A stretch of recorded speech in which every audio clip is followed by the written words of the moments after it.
Bendiciones, queridos amigos y amigas. Bienvenidos una vez más a su programa Comentando la TCB.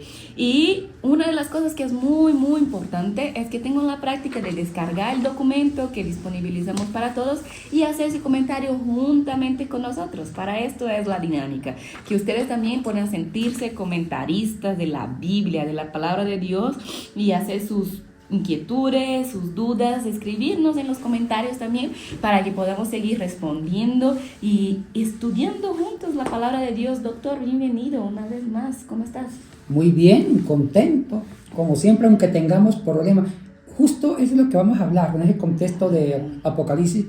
Aunque tengamos, no digo persecuciones, crisis de fe, problemas existenciales, pero hay que mantener la fe viva y la esperanza en nuestro Señor resucitado. Ay, qué lindo. No, yo hoy estoy emocionada. Apocalipsis no oculto de nadie, que es mi libro preferido de la Biblia. Así que vamos a uno de los textos clásicos de la palabra de Dios, Apocalipsis capítulo 3. Y ese texto está en un contexto de una carta, doctor. Una de las cartas más bonitas, porque la mayoría de las cartas realmente palizas son a las iglesias de Asia Menor. Pero esta es una buena carta. Aunque quien nos envía ese comentario, esa pregunta y eligió este texto para que podamos comentar juntos hoy es el hermano Matías Jesús Mejía desde Chile. Él nos pide esto y creo que sus inquietudes va hacia el tema escatológico, porque muchas personas usan ese texto para saber de la gran tribulación y se hizo una escatología medio monstruosa con este texto, doctor. Así que vamos a aclarar y vamos a lo que realmente dice la palabra de Dios. Vamos a leerlo desde la TCB y luego hacer nuestros comentarios. Adelante, doctor, te doy el honor. Ya que perseveraste en mi palabra con paciencia. Y creo que podemos ir despacito. Ya. A ver, según usted, ¿qué significa perseverar en la palabra? Bueno, ¿la palabra de quién? ¿Quién está de hablando Cristo, aquí? del Evangelio.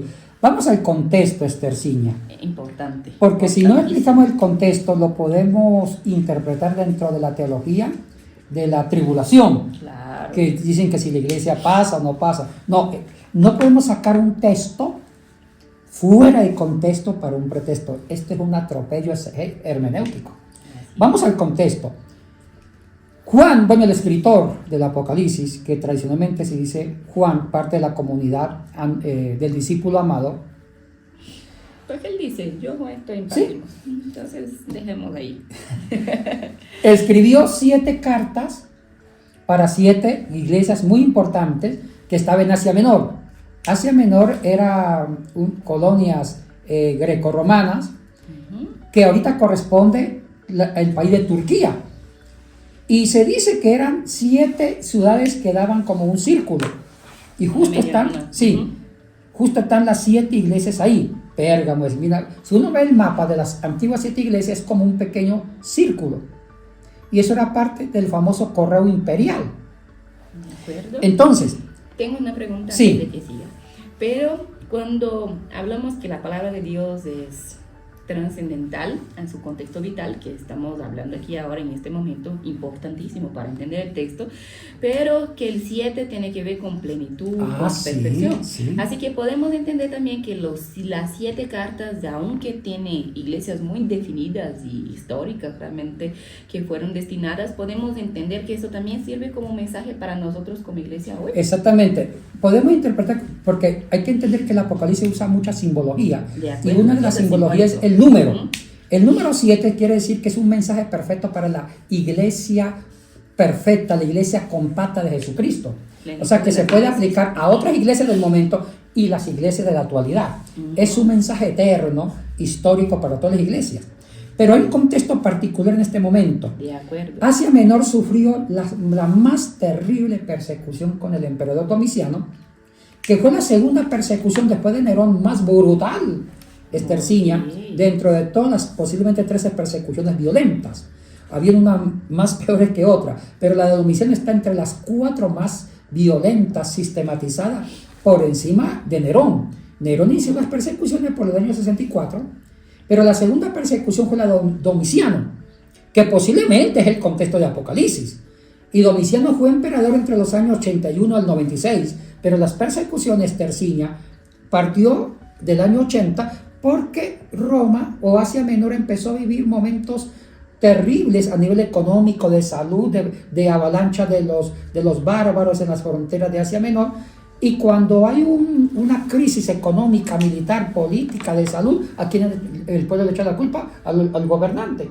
Entonces Domiciano, cuando vio que era inculpado por el pueblo de Asia Menor, que era parte del Imperio Romano, inculpó a la nueva religión. Dijo, por la nueva religión cristiana, que está invitando a todo el mundo a abandonar las antiguas leyes romanas, inició la persecución y por decreto, por edicto, dijo, de nuevo todo el imperio debe restaurar las antiguas creencias romanas, como el culto al emperador, etcétera, etcétera. Entonces ahí viene la persecución sistematizada contra el cristianismo y especialmente, las persecuciones nunca fueron universales en todo el imperio. Habían sectores donde más se aplicaban las persecuciones dependiendo del gobernador.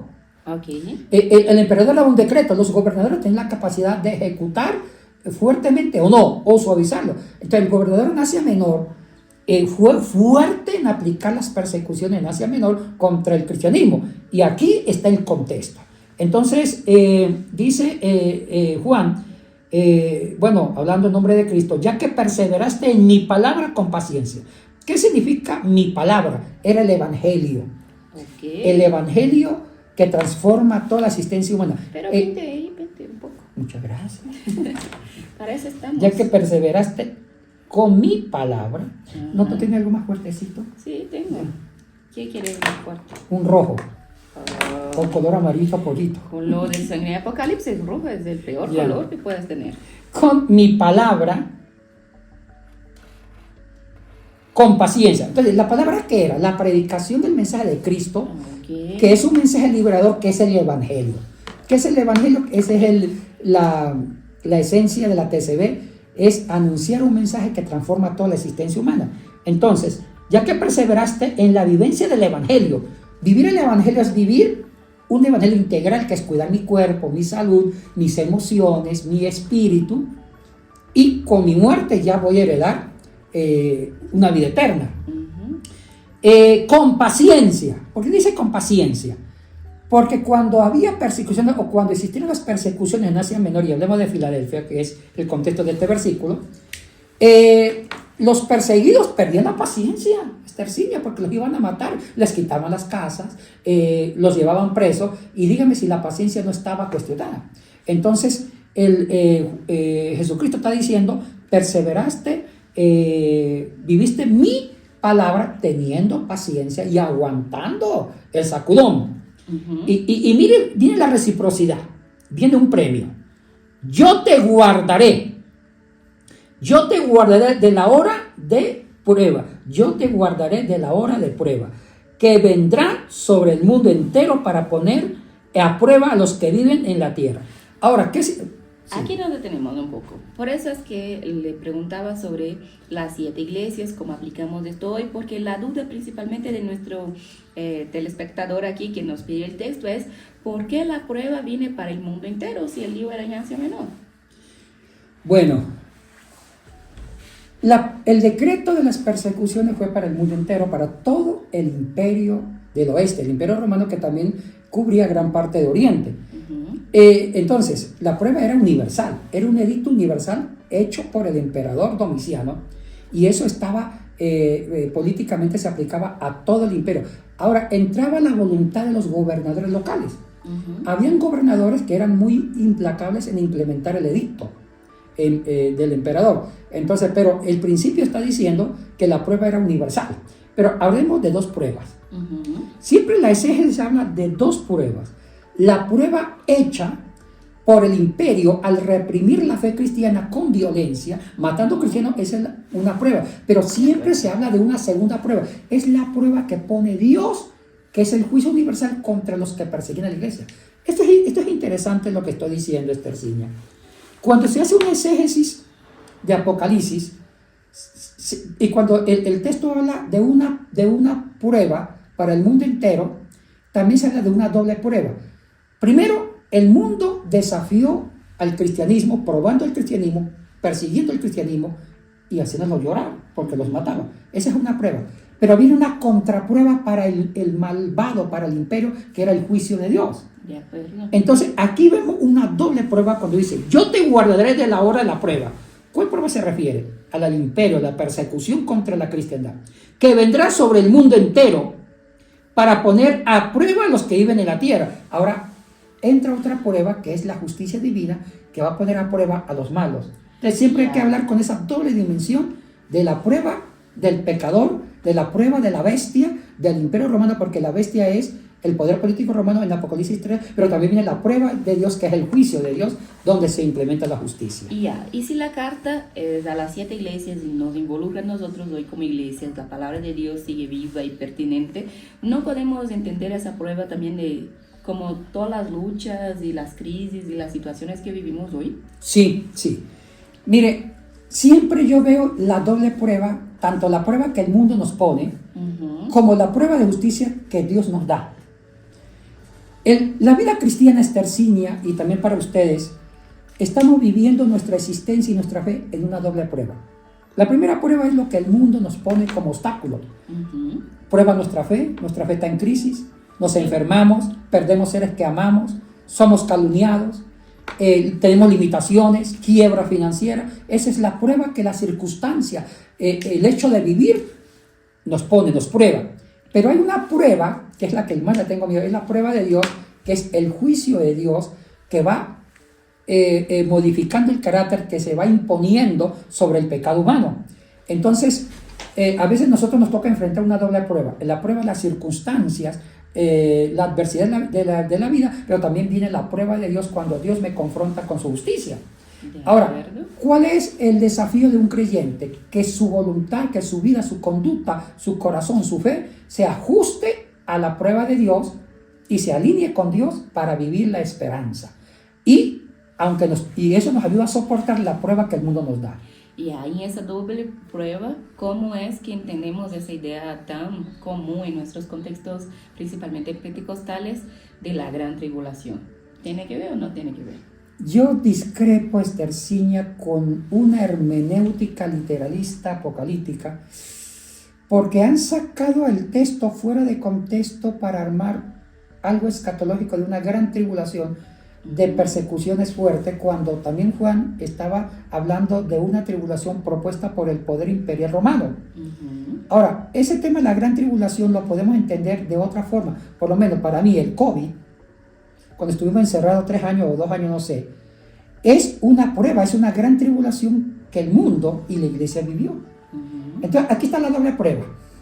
La prueba de una pandemia para el mundo y también un juicio de Dios para que nuestras vidas también se adecúen a los planes de Dios. ¿Qué hace la iglesia? La iglesia trata de condicionarse a la voluntad divina, al pensamiento divino, para corregir y ser luz al sufrimiento del mundo, y para que el mundo se arrepienta, se convierta bajo el testimonio de la iglesia cristiana. Ok, por eso somos martoreos. ¿Sí? En Apocalipsis, testigos de todo, del Evangelio de Cristo. Y el mismo Cristo nos dijo, ¿no? El que quiere venir após mí, tome tu cruz y sígueme. Empezamos ahí un evangelio y tenemos, creo que muchas veces, volver a ese evangelio de la cruz. Y ahí viene una esperanza bien bonita en el versículo 11, que a mí me alegra mucho. Realmente para mí, aunque algunos tomen como una mala noticia, para mí es la mejor noticia que puede dar el Hijo del Hombre aquí, que es vengo pronto. Vengo pronto. Esta palabra vengo pronto en el griego es la famosa parusía, que se ha traducido como segunda venida. Cuidado, en el griego no dice deuteros, parusía, no dice segunda venida.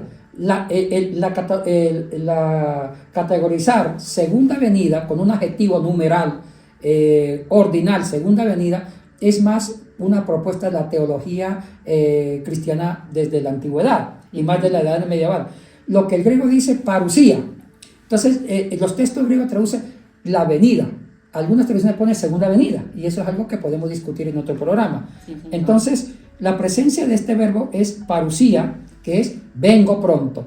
Ahora, el término de la parusía, que está en una pie de página de la TCB muy abundante, no se refiere de pronto, que de pronto no está Cristo y apareció. Así lo hemos entendido. No, en el griego la palabra parusía es una presencia que está siempre. Siempre Cristo está con nosotros. Lo que pasa es que su presencia se está haciendo más visible en una tensión escatológica. O sea, cada día que pasa más, su presencia se hace tan real que llegará un momento escatológico en los últimos días de los tiempos que su presencia se vuelve tan contundente. Pero eso no quiere decir que no estaba y vino. Eso sería de pronto una herejía. No, sí está, su presencia está, pero cada vez que avanza la escatología, su presencia se vuelve más real. Así hay que entender su presencia. En el momento que pensemos que Cristo no está y tiene que venir, estamos concibiendo una historia, una iglesia sin Cristo. Eso es muy peligroso. Es grave. Siempre la presencia de Cristo, la parusía, la estamos viviendo en las ordenanzas, en el culto, en la fe, en la vivencia cotidiana, en la adoración. Pero hay que entender que la parusía que se traduce como venida es algo que va creciendo, es progresivo, pero va a haber un momento escatológico que su presencia, su venida es más visible. Entonces ese es otro punto que tenemos que tratarlo con mucho más delicadeza. Sí, tendremos programas para eso y si quieren seguir hablando de esto, dejen sus comentarios y vamos hacia eso, doctor. Y aquí viene una parte que me gusta. Ya le dije varias veces. A la coronita suya. Claro, mi corona. Claro que sí. Cada día meto una piedracita en mi corona. ¿Pero una piedra de qué? No, va a quedar. Una piedra no sé, de debajo. piedras preciosas, lo que sea que Dios me quiera dar en el cielo. Yo estoy segura que recibiré mi corona de galardón. Así que termina el texto de la manera que me encanta. Guarda lo que tienes para que nadie robe tu corona, doctor. Así que usted cuide su corona porque nadie va a robar la mía. Esto es un hecho. Así que estamos felices, doctor, por... ¿Y qué significa guarda lo que tiene? La fe, la palabra. Entonces cuando dice guarda lo que tiene, se refiere la palabra que fundamenta la fe. Eso se refiere. Entonces si uno guarda la fe, viviendo el evangelio, viviendo la palabra, tenemos. La corona es el símbolo de la salvación. Déjala tranquila mi corona. Usted no me va a quitar nadie. Aquí dice para que nadie robe tu corona. Así que, doctor, con todo respeto, usted no me va a quitar no le quitamos su corona. Así que estamos listos para completar un texto más. Y como mencionamos, dejen todos sus comentarios, dudas en toda esa conversación.